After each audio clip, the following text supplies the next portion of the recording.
Les versements réguliers, une solution pour se constituer un capital à long terme sans se soucier des fluctuations du marché?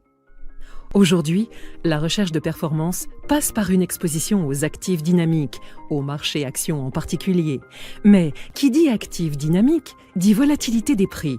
De quoi va dépendre la performance de notre investissement? De notre point d'entrée et de notre point de sortie. Prenons l'exemple d'un épargnant qui investit en octobre 2007 et qui vend en mars 2009.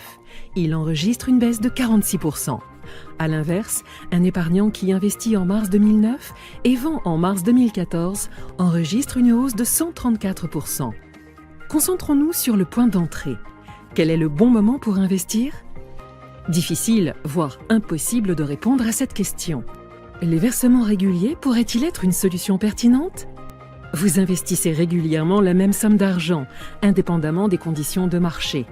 Imaginons que nous investissons sur le marché des pommes.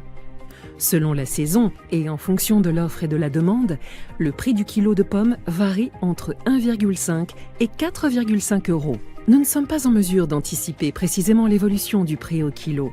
Nous achetons donc à chaque saison le même montant de pommes, 300 euros, sans nous soucier de leur prix.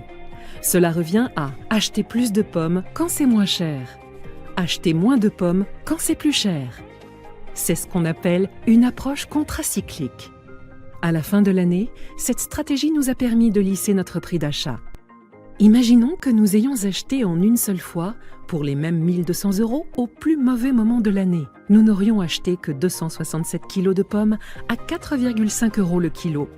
Cette approche s'applique au-delà du marché des pommes et notamment sur les marchés financiers, plus particulièrement sur les marchés actions.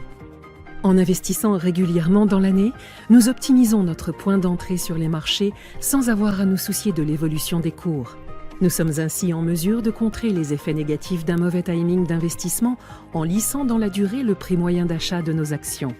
Attention, les versements réguliers ne sont pas une solution magique. Ils permettent d'optimiser le point d'entrée, mais ne font pas pour autant disparaître tous les risques liés à l'investissement, notamment le risque lié au prix auquel l'investisseur vendra, prix qui pourrait être inférieur au prix moyen d'achat. Et lorsque je suis satisfait des performances réalisées, que faire? Rien ne vous empêche de sécuriser partiellement vos plus-values ou totalement si votre horizon d'investissement est atteint, en arbitrant les sommes correspondantes et en les protégeant ainsi des aléas des marchés financiers.